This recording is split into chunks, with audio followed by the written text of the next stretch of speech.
सर्वप्रथम तो जय श्री कृष्ण। आज हम लोग पुनः किसी विषय पर चर्चा करते हैं।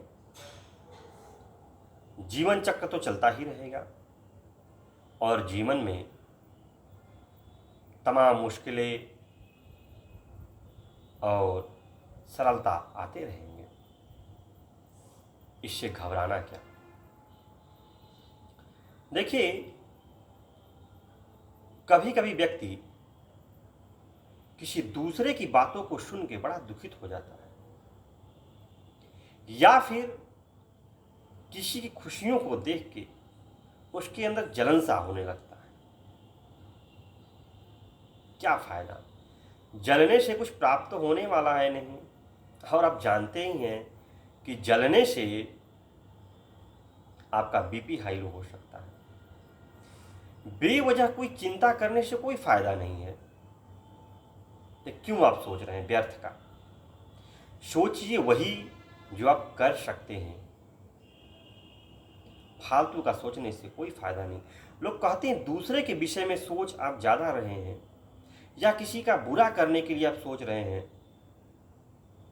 तो बुरा सोचेंगे तो आपके शरीर में जो रक्त है कैसे चलेंगे, उल्टी दिशा ही चलेगी ना। आप कभी सोच के देखिए, जब आप प्रसन्न रहते हैं या ऐसा भोजन करते हैं जिसको खाने से आपका चित्त बड़ा ही प्रसन्न रहता है, तो मुखमंडल पे जो खुशी होती अद्भुत होती है। लेकिन अगर कोई तीता चीज खा लिए तो कैसा लगता है, पूरा मुंह बेकार हो जाता है। भयंकर तीता हो, सिंपल तीता नहीं, भयंकर तीता हो तो ऐसा लगता है कि ये जहर खा लिए क्या। तो जैसे भौतिक चीजें हैं, आप कोई भयंकर तीता खा लेते हैं तो उससे आपकी जिह्वा, आपके पेट जो है आमाशय, उसमें जलन उत्पन्न हो जाता है। वैसे ही अगर व्यक्ति किसी के प्रति कड़वाहट अपने मन में रखता है, कड़वाहट, बुरा सोचता है, उसका चेहरे का स्वभाव तो बिगड़ेगा ही, साथ में अनेक प्रकार के दिक्कतों का भी सामना करना पड़ेगा। क्योंकि हम जब दूसरे के विषय में सोचेंगे तो अपने विषय में कुछ सोच नहीं सकते। इसीलिए तो कहा गया है कि अच्छा सोचिए तो अच्छा करेंगे। किसी की टांग खींचने के बारे में सोचेंगे तो सिर्फ टांग ही खींचते रह जाएंगे। आप देखे होंगे जितने भी युद्ध हुए हैं हमारे यहाँ कहीं भी देश में जितने भी बड़े बड़े युद्ध हुए हैं, सिर्फ जलन के कारण हुए और दोनों का ही विनाश हुआ, किसी का बहुत ज्यादा, किसी का कम। इसीलिए देश में ऐसे कुछ स्थान बने, समझौते हो। आपके शरीर में भी, आपके माइंड में भी दो होते हैं, एक कहता है मत कर, एक कहता है कर। सबके मन में होता है। आप नहीं कहते यार मेरा दिल कह रहा है कि करूं ना करूं, करूं ना करूं। आप जब बुरा करने जाते हैं, आपका मन आपको 1000 बार रोकता है। हम उसको मार के उस कार्य को करते हैं और फिर कूदते ही चले जाते हैं। क्यों भैया, क्यों मन को मार रहे हो? अच्छा कार्य करो ना। आप मंदिर जाने के लिए सोचिए, मतलब कोई अच्छा कार्य, आपका मन तुरंत बोलता हाँ हाँ ठीक है कर डालो, किसी का भला करना है कर डालो। लेकिन हाँ, वहीं पर अगर दुश्मन आपका आ गया तब मन कहता है यार करो या ना करो, करो या ना करो। क्योंकि संसार में है तो कुछ मित्र, कुछ दुश्मन तो बने रहेंगे। लेकिन कहा गया है ना, कोशिश करनी चाहिए व्यक्ति को कि इस संसार में आपके अधिक से अधिक शत्रु न बने। मित्र न बने अलग बात है, ये शत्रुओं की संख्या ज़्यादा नहीं होनी चाहिए। मित्र नहीं है कोई बात नहीं, लेकिन अगर शत्रु ज़्यादा हैं तो विनाश तय है। कि शत्रु तो घात खोजता है, कम मिले और इसको निपटा दो।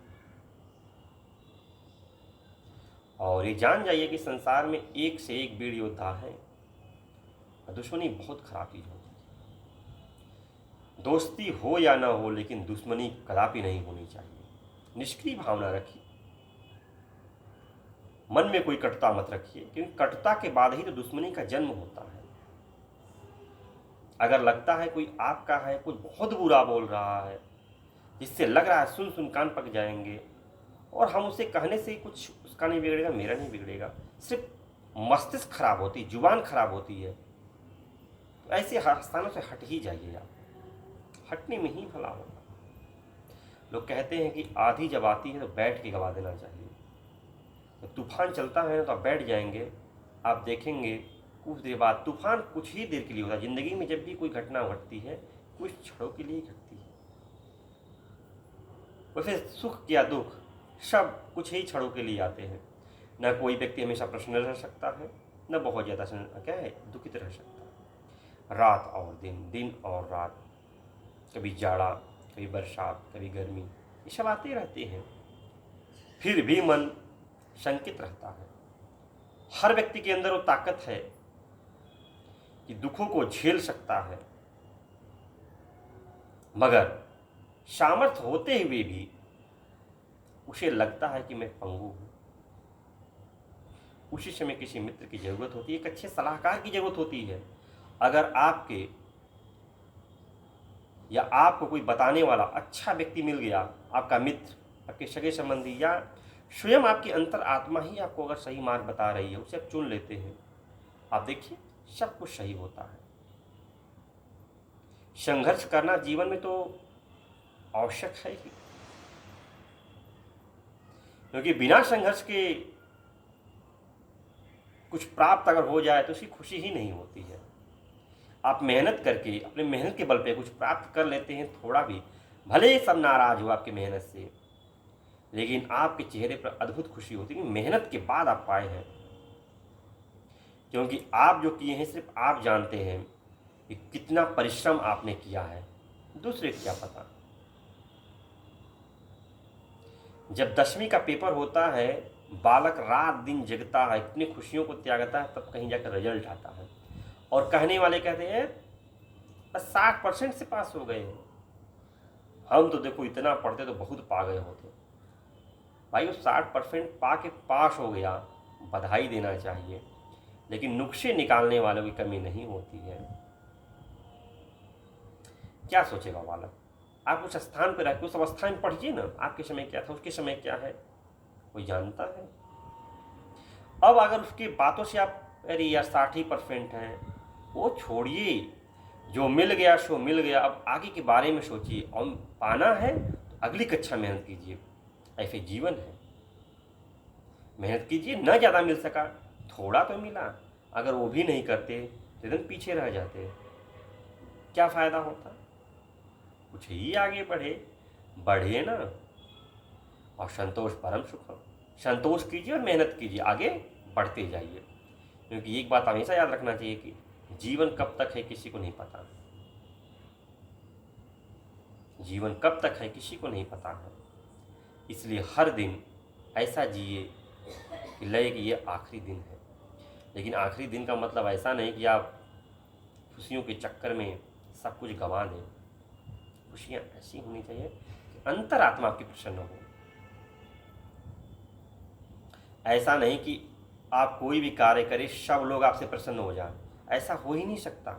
जब भगवान राम से, भगवान कृष्ण से इस संसार के सारे मनुष्य, सारे प्राणी प्रसन्न ही नहीं हो सके, तो हम तो इंसान है ना, हमसे कौन प्रसन्न हो सकता बताइए? कुछ अपने अच्छे प्रसन्न हो सकते हैं, कुछ नाराज भी हो सकते हैं। तो इन सब बातों को वहीं पर छोड़ते हुए अपने कार्य को यहाँ हमेशा याद रखना चाहिए कि आप सही मार्ग का अनुसरण करें। या आपके पीछे आपका दुश्मन भी बड़ाई करे, हाँ यार उसने कुछ किया। क्योंकि जीवन में अगर अच्छा करेंगे, कहा गया बड़े बड़े योद्धाओं की बड़ाई करते दुश्मनी होते हुए भी। ऐसा कार्य कीजिए कि आपके पीछे भी ये बड़ाई वाला कार्य हो, ना कि बुराई वाला। आपके मुंह के आगे तो सब लोग कहते बहुत अच्छा है, बहुत अच्छा भैया, बहुत अच्छा, पीठ पीछे बहुत लोग बुराई करते हैं, लेकिन ऐसा करो कि भले आपके मुंह के सामने कोई बुराई कर रहा हो, कोई दुश्मन है ना आपको, उसको बुरा लग रहा है, लेकिन पीठ पीछे सोचे हाँ यार कैसे कर लिया, तब मज़ा आता है। तब आपको लगेगा हाँ मेहनत कुछ अच्छा किए हो आप। हमेशा याद रखना चाहिए कि सब आपसे प्रसन्न नहीं हो सकते और सब लोग आपसे नाराज़ नहीं हो सकते। कुछ प्रसन्न होंगे, कुछ नाराज़ होंगे, यही जीवन चक्र है और ऐसे ही बीत जाता है। और हम अगर इसी में उलझे रहे तो कुछ कर नहीं पाएंगे। तो जिसको कहते हैं ना, जिसकी रही भावना जैसी प्रभु मूर्ति देखी तैसी, जो जैसा आपको पसंद करता है उसी अनुसार आपका कार्य भी उसे पसंद आता है, अन्यथा नहीं। हम इसमें क्यों पढ़े। चलिए, तो आज के लिए इतना ही, फिर किसी दिन अन्य वीडियो मिलते हैं, तब तक के लिए जय श्री कृष्ण।